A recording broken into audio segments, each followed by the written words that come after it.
Bom dia para você que está aqui ligadinho na programação da TV Mar. Vamos iniciando mais um programa bem assim. Hoje trazendo um programa recheado de coisas boas para vocês. A gente vai trazer para vocês, gente, dados referentes sobre obesidade aqui em Alagoas. Você sabia que o nosso estado é um estado com a maior taxa de adultos obesos do país? Vamos saber que impactos isso pode trazer para a população e como combater também a obesidade daqui a pouquinho. A gente vai falar também sobre a avaliação neuropsicológica, tem crescido bastante e a gente vai entender para que serve, para quais casos são indicados e entender qual a importância desse tipo de avaliação. E amanhã, dia 25 de maio, é comemorado o Dia da África. A gente vai trazer aqui no nosso estúdio uma pessoa da África também, que vem trazendo novidades, conversas maravilhosas sobre aquele país que é tão brasileiro quanto a África também, né? Tudo isso agora e muito mais no teu programa Bem Assim, que já está no ar.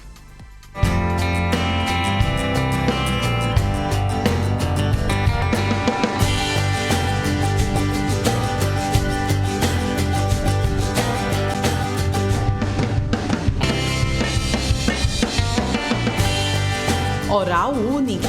Cada sorriso é único.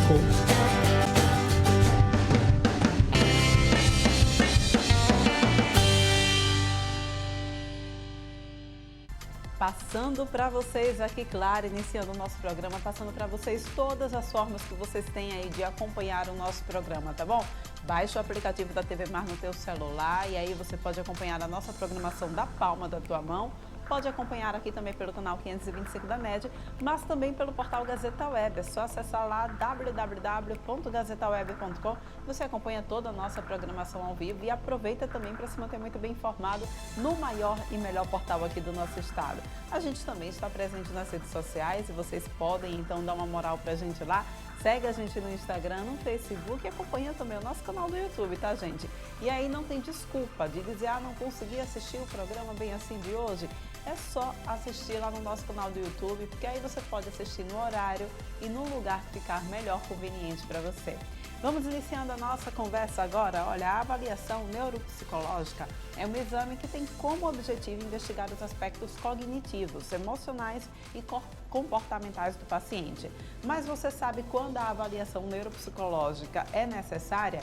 Quem explica pra gente agora isso aqui no estúdio é a psicóloga Jéssica Brenan e vai nos passando aqui todas as dicas. Eu queria que a gente iniciasse então, Jéssica, o nosso bate-papo com você explicando pra gente o que é uma avaliação neuropsicológica. A gente escuta muito esse termo, mas às vezes não sabe bem o que significa.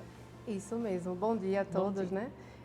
A avaliação neuropsicológica é um exame, né? A gente costuma dizer que é um exame ou uma investigação clínica que a gente realiza para poder investigar alguns aspectos daquele indivíduo.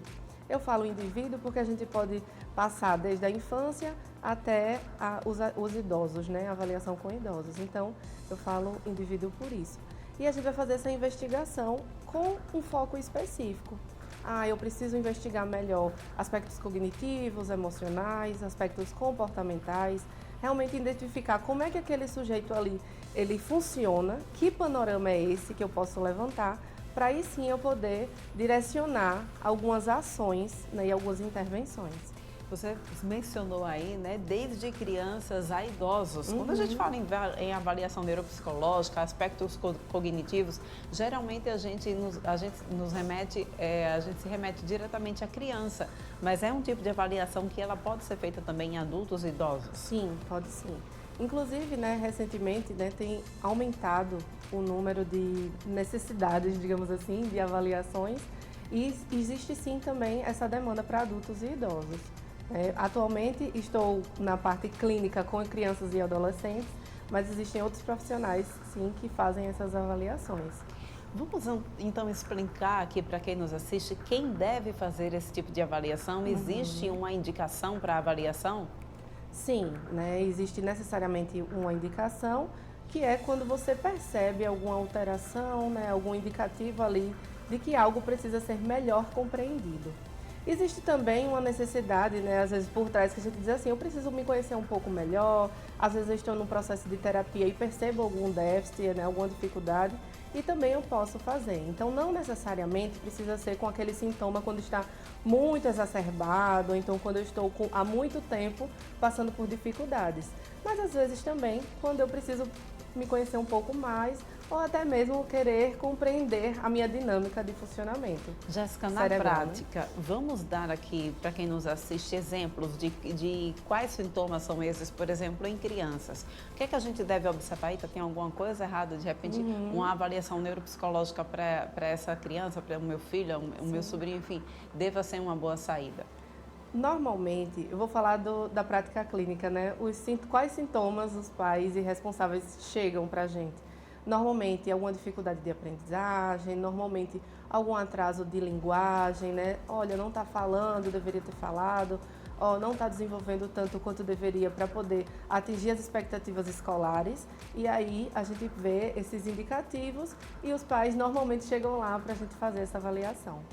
Quando essa dificuldade é percebida no adulto, já não é mais relacionada às questões escolares, mas no convívio social seria assim? E que sintomas seriam esses? Como é que a gente pode dizer? Não seriam no convívio social relações sociais, mas sim em atividades de vida diária, que a gente chama. Né? Tanto no adulto quanto no idoso. Então, eu executo algumas atividades, mas não necessariamente eu consigo ter presteza, eu consigo realizar com afinco aquilo. Então, por exemplo, eu estou no trabalho e aí de repente algo já me tira a atenção, eu já não consigo, na verdade, realizar as atividades como eu deveria. Ou um idoso, por exemplo, que antes conseguia realizar suas atividades de pagar contas, de sair, né, de fazer suas atividades sozinho, e de repente está apresentando algum déficit de memória, alguma dificuldade nas relações, alguma dificuldade atencional, e aí tudo isso vai ser um indicador para a gente investigar também.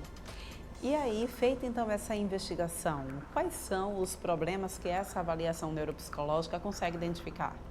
Olha, fazendo a avaliação, a gente cria esse levantamento, né, realiza o nosso laudo neuropsicológico e a partir dele a gente vai ter esse panorama do indivíduo.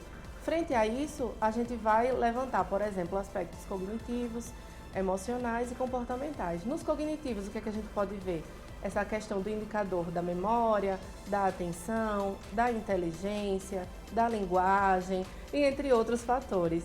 E um dos mais importantes, não seria o mais importante, mas um bastante importante, seriam as funções executivas. Porque as funções executivas, elas permitem que a gente consiga se relacionar no ambiente. Então, por exemplo, aquela minha capacidade de controle, de inibir impulsos, né? Então a gente chama de controle inibitório, minha capacidade de flexibilidade cognitiva, então de eu conseguir realizar atividades, de eu conseguir também fazer o controle emocional. Então a função executiva vai também ver isso, e isso a gente pode verificar na avaliação neuropsicológica. Muito bem. Muita coisa mudou por conta da pandemia? Você percebeu uma mudança no seu consultório? Eu acredito que a demanda tem aumentado devido à pandemia, tanto pelo fato, né, de a gente estar isolado, né, se manter em uma situação de isolamento social, mas eu acredito que por uma necessidade agora de estarmos em convívio e as relações sociais, querendo ou não, elas nos permitem perceber alguns comportamentos adequados, inadequados, alguns sintomas que a gente percebe no dia a dia e na interação com o outro. Então eu acredito que sim, com a pandemia surgiu uma demanda maior, até porque as crianças também estão retornando ao ambiente escolar. Pois é. Esse retorno às escolas está trazendo até sintomas emocionais, né, de muita ansiedade, crianças que estão ali querendo atingir expectativas que antes elas não precisavam no ambiente interno que é da casa. Então, sim, com a pandemia, né, com o pós, não seria um pós, né? Com o durante, um pós-durante, nós vemos sim esse aumento. E como essa avaliação é feita? Há uma diferença entre a avaliação que é feita com crianças e com adultos e idosos? Olha, a avaliação a gente faz no ambiente clínico, né? Mas a gente vai sim investigar os ambientes sociais e buscar informações externas. O que diferencia são os instrumentos. Nós temos hoje instrumentos validados, né? Que a gente chama que são instrumentos psicométricos para poder avaliar desde a infância até essas idades mais adultas e de idosos. Então, o que diferencia são os instrumentos que a gente vai utilizar. Então, com crianças, temos testes específicos que a gente vai usar com o público infantil. Para adultos e idosos também. E aí a gente vai mesclar nesse aspecto dos instrumentos utilizados. Quem pode aplicar? Qualquer profissional da área da psicologia pode aplicá-lo? Ou ele tem que realmente ser um profissional que esteja ligado a essa área neuropsicológica? A indicação é que seja, sim, um profissional da psicologia com especialização em neuropsicologia e que tenha esse direcionamento em sua formação. Porque se a gente fala de aspectos cognitivos, né, de funções cerebrais, a gente tem que ter esse direcionamento para conhecer bem o que a gente vai investigar. Então, profissionais da psicologia em geral podem sim realizar avaliação psicológica, mas a avaliação neuropsicológica nós indicamos que seja um profissional que tenha especialização na área e que trabalhe justamente com isso. Em relação aos distúrbios que podem ser identificados através da avaliação neuropsicológica, a gente tem um que eu acho que tem sido muito falado, né? Que é o TDAH, por exemplo. É possível fazer o diagnóstico através dessa avaliação? Sim, sim. Inclusive é uma das demandas que mais tem surgido, que é essa demanda da investigação para o TDAH. Só que a gente tem que ter cuidado, né, com esses diagnósticos que têm sido dados, justamente porque algumas vezes alguns sintomas de ansiedade, de estresse, de fatores emocionais podem desencadear em alterações na atenção e, consequentemente, na memória.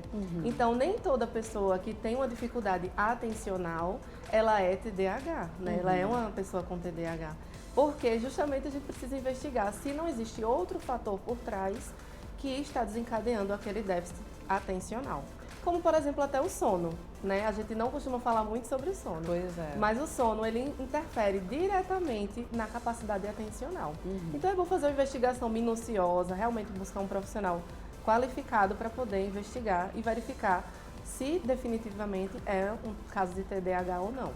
Para isso, Jéssica, uma equipe multidisciplinar é essencial para fazer esse tipo de diagnóstico? Sim, a equipe multidisciplinar ela é essencial, tanto no processo de diagnóstico quanto no processo de acompanhamento também, né, desse caso. Então, para fechar o diagnóstico, normalmente a gente solicita avaliação do fono, né, a gente faz exame do processamento central, fazemos outros tipos de solicitações que são realizados por outros profissionais. Às vezes pedimos avaliação psicopedagógica, né, do ambiente escolar, avaliações externas, justamente para poder entender melhor o quadro. Muito bem. E me chamou a atenção quando você mencionou sobre a procura por esse tipo de avaliação para o autoconhecimento. Como que essa avaliação pode ajudar a gente nesse processo, né, que a gente fala tanto de autoconhecimento? Sim, ela é uma característica que a gente vai buscar, né, mais voltada para o lado neuropsicológico, mas, por exemplo, surgiu para mim uma demanda: Jéssica, estou acompanhando um caso aqui na clínica e eu preciso entender melhor se a gente não evolui por causa de algum déficit mesmo cognitivo ou se é alguma outra questão que a gente precisa investigar emocional. E aí outra colega psicóloga me encaminhou para realizar essa avaliação neuropsicológica.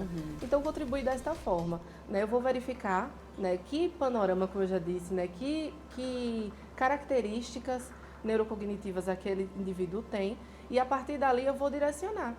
Eu conhecendo quem eu sou, eu sabendo como eu funciono, quais são os meus déficits, quais são minhas dificuldades, quais são também minhas potencialidades, porque eu também vou verificar isso, né? O que é que eu tenho de bom, o que é que eu tenho que estar preservado, o que é que eu tenho que é funcional. E aí, vendo isso, eu consigo melhorar ainda mais o meu desempenho no meu dia a dia. Importante demais, Isso. né?